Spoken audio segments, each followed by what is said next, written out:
दोस्तों, कभी सुना है कि सच्ची खुशी किसी दुकान में बिकती है? नहीं ना। वो तो तुम्हारे ही दिल के कोने में छिपी है, एक छोटी सी परी की तरह इंतजार कर रही है कि तुम उसे ढूंढो। सोचो, जब तुम अपने अंदर से खुश होते हो कैसा लगता है? जैसे चिड़िया उड़ रही हो, हर पल में धूप खिली हो। एक प्यारी सी बात, एक सुंदर फूल, हवा का झोंका भी तुम्हारे चेहरे पर मुस्कान ला देता है। जिंदगी के झंझट चाहे जितने आए, तुम अंदर से शांत रहते हो। पर हां, अगर तुम खुशी को बाहर ढूंढोगे, पैसों में, बड़े घरों में, गाड़ियों में, तो हमेशा एक खालीपन रहेगा। वो चीजें कभी साथ नहीं देती, आती हैं और चली जाती हैं। असली खुशी तो अंदर है, अच्छे से सोचने में, प्यार करने में, दूसरों का ख्याल रखने में, माफ करने में, मदद करने में। इन सब को जगाओ, खुद से प्यार करो, हर पल के मजे लो। यही वो जादू है जो तुम्हें सचमुच खुश कर देगा। दोस्तों, एक समय की बात है, एक गांव में एक लड़की रहती थी। वह लड़की सुंदर नहीं थी और उसका कोई भी नहीं था। वह अकेले ही रहा करती थी। वह खुद ही मेहनत करती और अपने लिए 2 वक्त की रोटी का प्रबंध किया करती। यूं तो उसे 2 वक्त की रोटी मिल ही जाया करती, लेकिन फिर भी वह अपने आप से खुश नहीं थी। उसे दुनिया में सभी लोग सुखी नजर आते थे, सभी लोग खुशहाल नजर आते थे।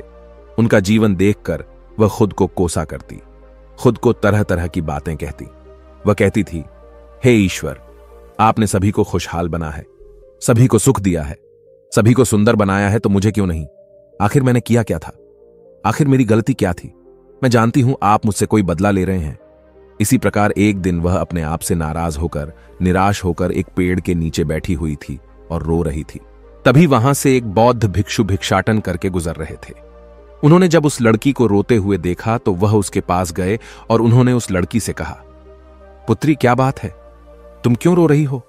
इसका जवाब देते हुए वह लड़की उन बौद्ध भिक्षुओं से कहती है, हे गुरुवर, मुझे कोई प्यार नहीं करता, मुझे कोई पसंद नहीं करता, क्योंकि मैं काली हूं, मैं सुंदर नहीं हूं और मेरे रंग को लेकर लोग मेरा मजाक बनाते हैं।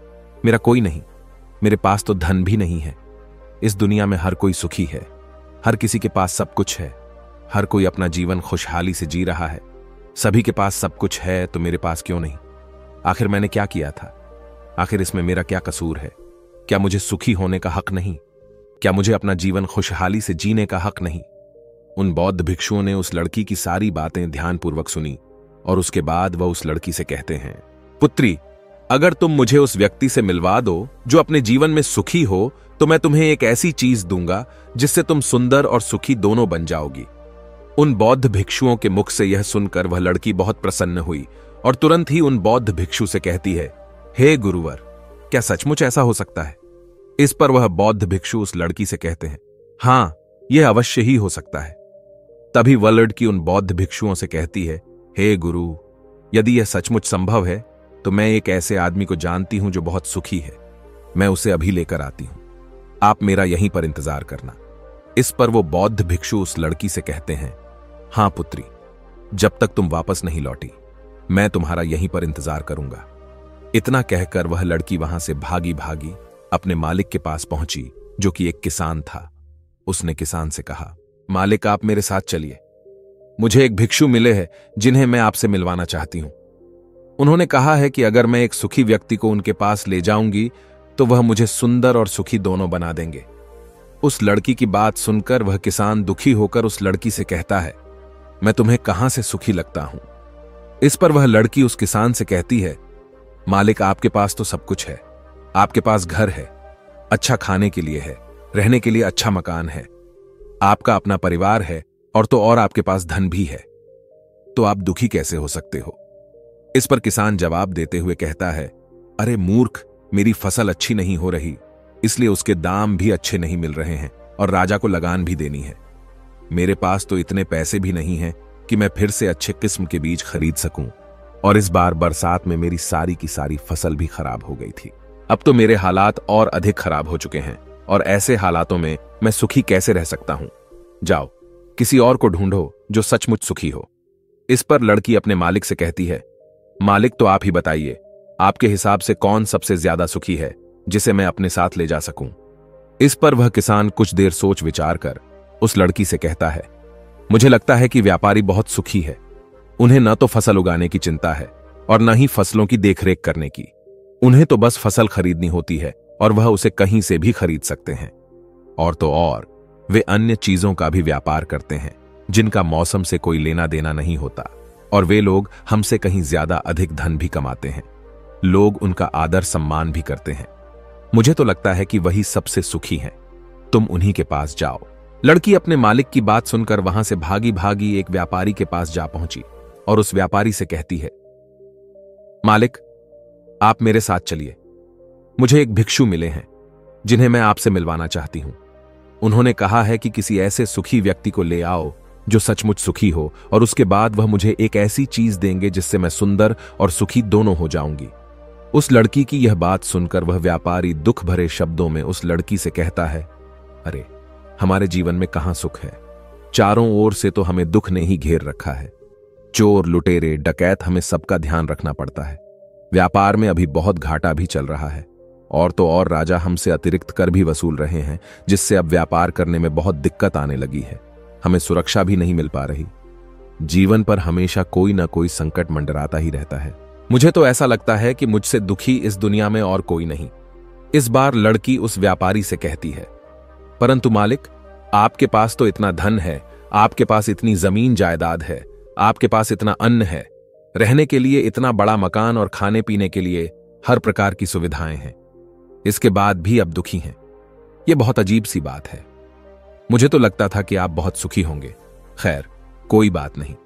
कृपया करके मुझे कोई ऐसा व्यक्ति बताइए जो आपके हिसाब से बहुत सुखी हो, जिसे मैं उन बौद्ध भिक्षुओं के पास ले जा सकूं। इस पर वह व्यापारी कुछ देर सोच विचार कर उस लड़की से कहता है, मुझे लगता है कि राज्य के अधिकारी बहुत सुखी हैं। वह सीधा राज्य से संबंध रखते हैं।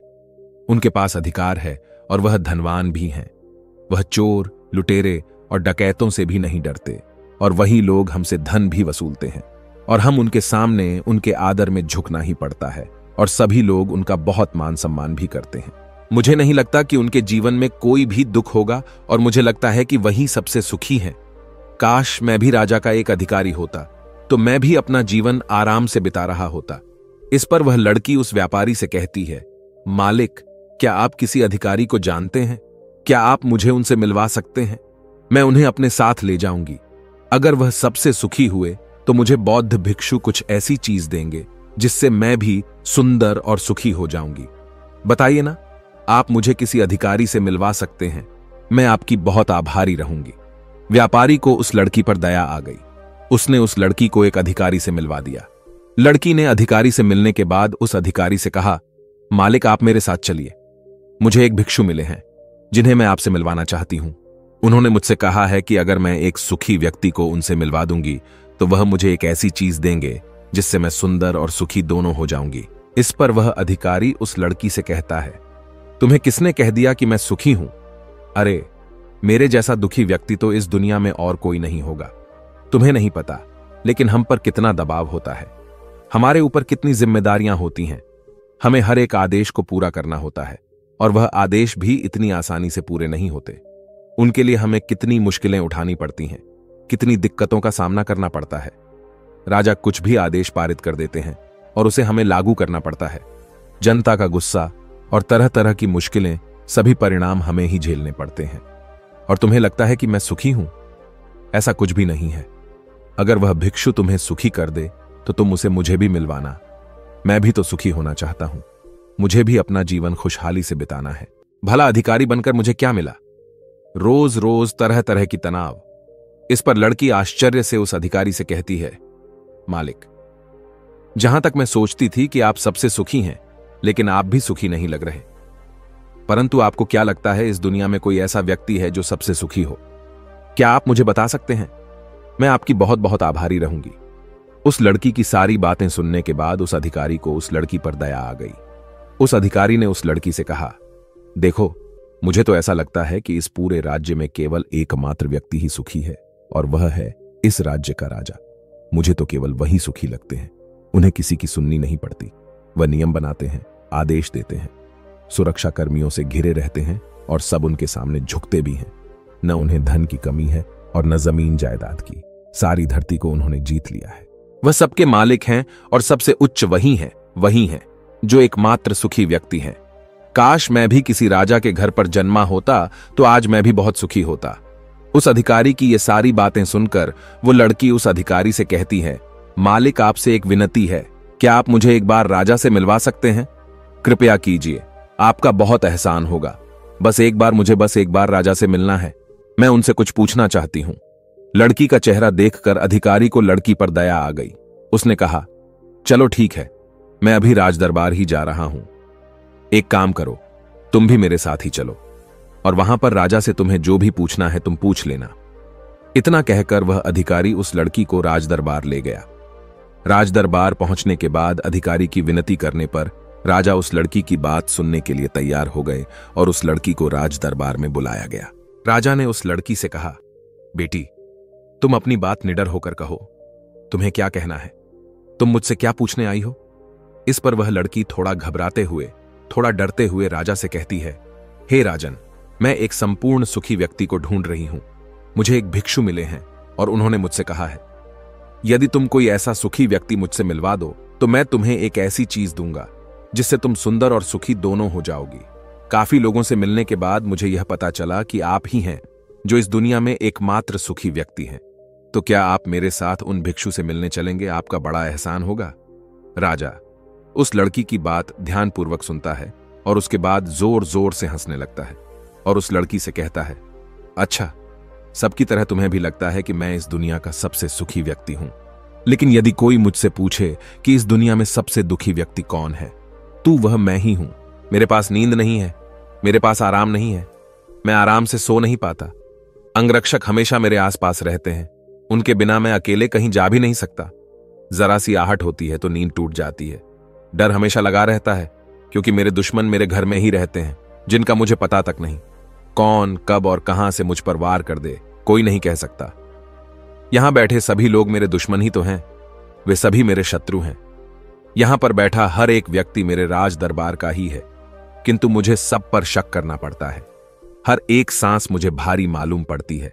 इतने बड़े राज्य की जिम्मेदारी उठाना इतना आसान नहीं।